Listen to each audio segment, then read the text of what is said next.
Halo semuanya, Assalamualaikum warahmatullahi wabarakatuh. Shalom, Om Swastiastu, Namo Buddhaya, Salam Kebajikan. Selamat siang semuanya. Nah, perkenalkan, nama aku Ladia Arilia Rahanda dengan INPM 60222100083. Saat ini aku sebagai mahasiswa psikologi Universitas Pancasila ingin memberikan materi psikoedukasi sebagai tugas akhir dalam matkul psikologi belajar dengan tema berbeda itu menarik dan seru. Dalam dosen matkul psikologi belajar ini, dosen pengampu aku adalah Mbak Farida. Nah, untuk topik pembahasan kali ini yaitu ada definisi dari psikoedukasi, latar belakang dan kesulitan belajar, contoh kasus, penanganan dengan teori, lalu ada strategi self-regulation learning dan motivasi, dan yang terakhir ada alasan pemilihan teori. Nah, jadi dalam definisi psikoedukasi, aku ngambil dari menurut Motagipho dan Wickerton. Jadi, psikoedukasi merupakan suatu tindakan yang diberikan kepada individu dan keluarga untuk memperkuat strategi coping atau suatu cara khusus dalam menangani kesulitan perubahan mental. Jadi, dalam setiap menangani perubahan mental, pastinya memerlukan strategi untuk memperkuat. Terus juga definisi psikoedukasi adalah sebuah tindakan modalitas yang disampaikan oleh profesional yang mengintegrasikan dan mensinergikan antara psikoterapi dan intervensi edukasi. Jadi untuk slide selanjutnya ini, aku akan memberikan contoh kasus dan aku ngambil dari anak-anak yang berkebutuhan khusus.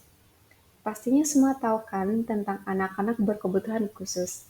Jadi dalam video selanjutnya aku akan menampilkan sebuah cuplikan dan kita lihat sama-sama lalu kita simpulkan.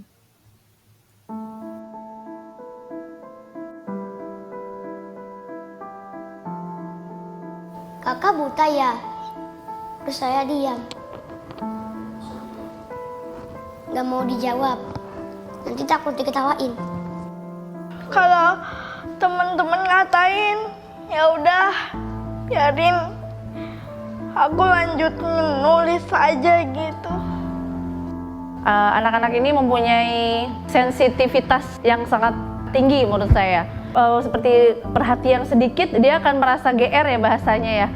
Satu kasus ada anak kita yang akhirnya hamil di luar nikah itu dengan tukang bangunan. Ketika ditanya karena sering digodain, hai cewek, mungkin nggak hanya itu ya. Karena dia merespon, akhirnya direspon juga oleh tukang bangunan itu, ya akhirnya terjadilah sesuatu hal yang sebenarnya tidak diinginkan, yang hamil di luar nikah.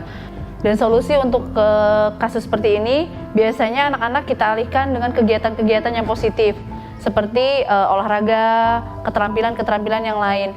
Jaga mereka, tetap kasih mereka perhatian yang lebih, agar mereka juga tidak mudah untuk mencari perhatian di luar yang tidak kita inginkan. Anak berkebutuhan khusus ini punya kelebihan, walaupun kita tahu dia punya hambatan.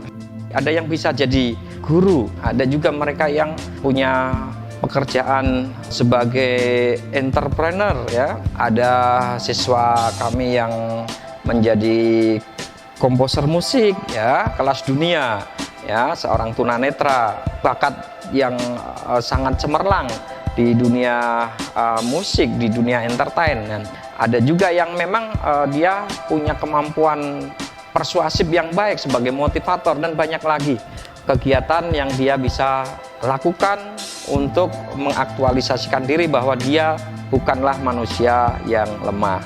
Dan kelebihan itu akan bisa kelihatan ketika diberikan kesempatan, dilatih atau diberikan pendidikan yang baik. Berikan mereka perhatian dan kesempatan yang sama, apresiasi atas apa yang telah dicapai sehingga tumbuh kepercayaan dan bisa menjadi orang yang mandiri, yang menginspirasi untuk mereka yang lain yang merasa selalu dirinya lemah. Sekolahnya waktu itu SD-nya di sekolah SD umum. Sekar bisa mandiri, tidak pernah saya tungguin, cuman antar jemput. Tapi pelajaran itu walaupun bisa ngikutin tapi keteter. Pengalaman saya sendiri, sebaiknya memang anak itu sekolah di tempat yang sesuai dengan kemampuannya, yaitu di sekolah luar biasa atau SLB. Hilangkanlah ego, hilangkanlah gengsi, karena ini demi masa depan mereka. Ketika kita menginikan ego kita, anak kita ditaruh di sekolah umum, akhirnya anak-anak ini tidak bisa berkembang. Pertama, dibully pasti. Itu pasti dibully dengan teman-temannya. Kedua, apa yang sudah sebenarnya ada dalam diri mereka tidak akan bisa berkembang di sekolah umum. Tapi ketika dia dimasukkan di sekolah yang khusus untuk anak berkebutuhan khusus, insya Allah mereka akan bisa berkembang. Jadi apa yang ada dalam diri mereka, mutiara yang ada di dalam diri mereka akan bersinar ketika mereka berada di tempat yang tepat untuk mereka.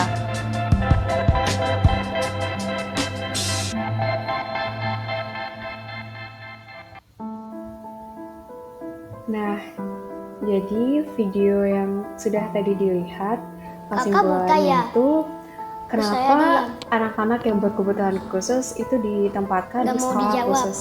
Karena Nanti takut kalau anak-anak diketawain. berkebutuhan khusus ditempatkan di Kalau sekolah umum, temen-temen mereka akan ngatain, pertama, mereka ya juga bisa udah, biarin. dibully, terus juga Aku perkembangannya lanjut terlambat. nulis aja Dan gitu. mereka pun kalau ditempatkan di sekolah Anak-anak ini mempunyai tuh biasanya, sensitivitas apa yang ya, sangat susah- tinggi menurut saya. susah berkembang. Seperti Terus juga perhatian makanya sedikit dia dia akan ditempatin merasa di GR ya sekolah bahasanya khusus ya. dalam video Satu tadi. kasus ada anak kita yang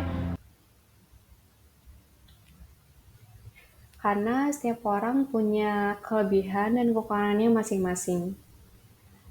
Terus selanjutnya ada latar belakang dalam kesulitan belajar. ABK atau biasa disebut anak berkebutuhan khusus yang memerlukan layanan pendidikan khusus agar dapat menyadari dan tercapai potensinya secara maksimal. Menurut Bowen 2014.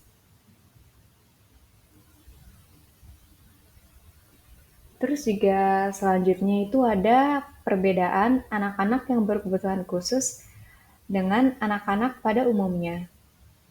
Jadi, anak-anak pada umumnya dengan anak-anak berkebutuhan khusus itu biasanya memiliki banyak sekali perbedaan.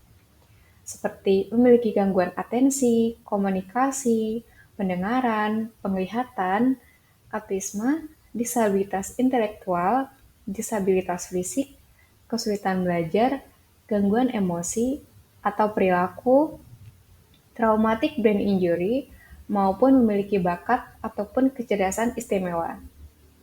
Banyak banget yang bisa kita temuin.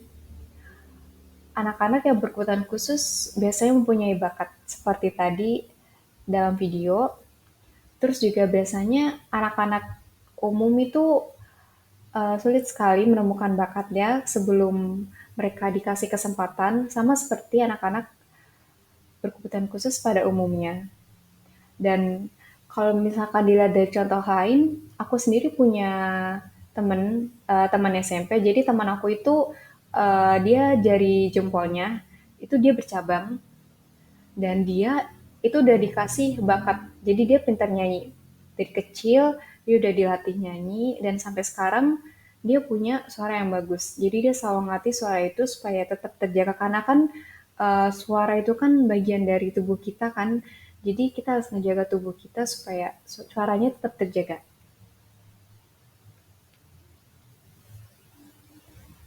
Nah, selanjutnya ada penanganan dengan teori konstruktivisme dari Jean Piaget. Sebelumnya, kita kenalan dulu yuk sama Jean Piaget. Nah, jadi Jean Piaget ini merupakan salah satu tokoh psikologi. Jadi dia merupakan seorang filsuf, ilmuwan, dan psikolog perkembangan di Swiss. Jadi dia tuh terkenal karena hasil penelitiannya. Dan si Jean Piaget ini udah banyak banget ngasilin karya-karya tentang teori perkembangan kognitifnya. Jadi Jean Piaget ini lahir di Swiss pada tanggal 9 Agustus 1896 dan dia meninggal di tahun 1980 pada tanggal 16 September di Swiss juga.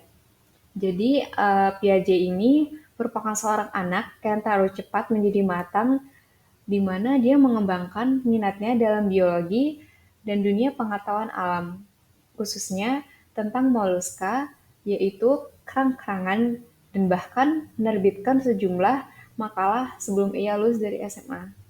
Keren banget kan?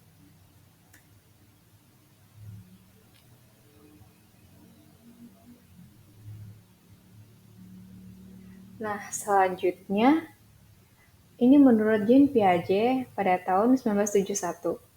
Jadi, sistem tentang bagaimana individu beradaptasi dan meningkatkan kemampuan. Terus juga ada aktivitas yang aktif itu adalah siswa mencari arti dari apa yang mereka pelajari dan proses menyelesaikan konsep dan ide baru dengan kerangka berpikir yang dimilikinya. Sama seperti anak-anak yang berkebutuhan khusus tadi, dia mengembangkan bakat mereka dengan cara mereka sendiri, mereka menyelesaikan masalah mereka sendiri, juga mereka menyelesaikan masalah dibantu dengan guru-gurunya tadi. Ini juga ada quotes dari Jean Piaget, seperti yang ada gambar pada PPT. Terus selanjutnya ada asumsi-asumsi pada konstruktivisme. Manusia adalah siswa aktif yang mengembangkan pengetahuan melalui diri mereka sendiri. Jadi guru itu juga bisa dituntut lebih aktif dan menyajikan metode yang menarik dalam menjelaskan pelajaran. Misalnya melalui media visual dan praktek. Sama seperti yang di video anak-anak berkebutuhan khusus tadi, guru menjelaskan mereka mengenai bakat mereka. Jadi mereka ada yang dikasih kertas, terus mereka gambar sesuai kreativitas mereka dengan imajinasi mereka.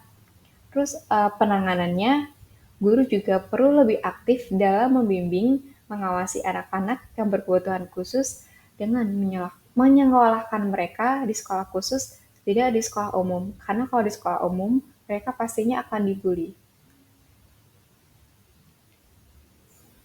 Selanjutnya ada perspektif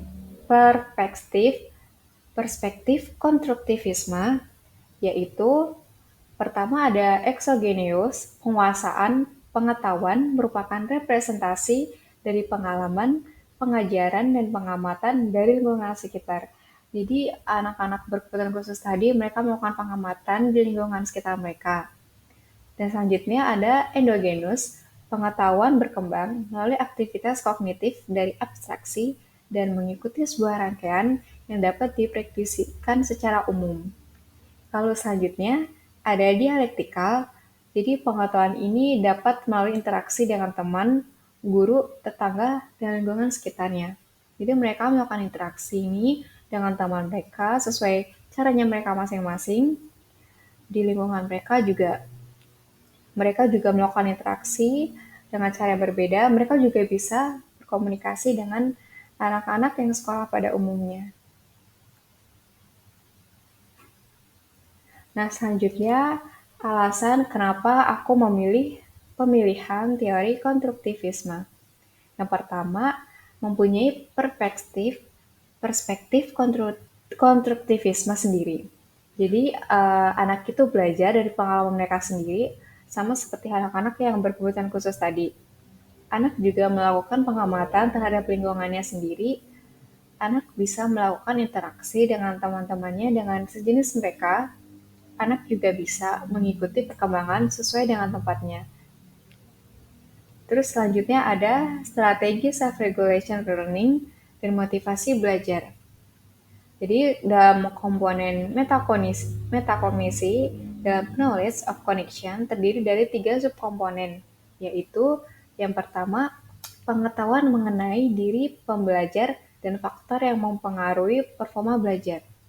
Terus ada pengetahuan mengenai strategi dan prosedur mendapatkan pengetahuan, dan yang terakhir ada pengetahuan mengapa dan kapan digunakannya sebagai dalam strategi khusus. Nah, mungkin itu saja yang bisa aku sampaikan dalam materi kali ini. Maaf kalau misalkan ada kurang lebihnya dalam menyampaikan sebuah kata, sebuah penyampaian. Terima kasih, sampai bertemu kembali.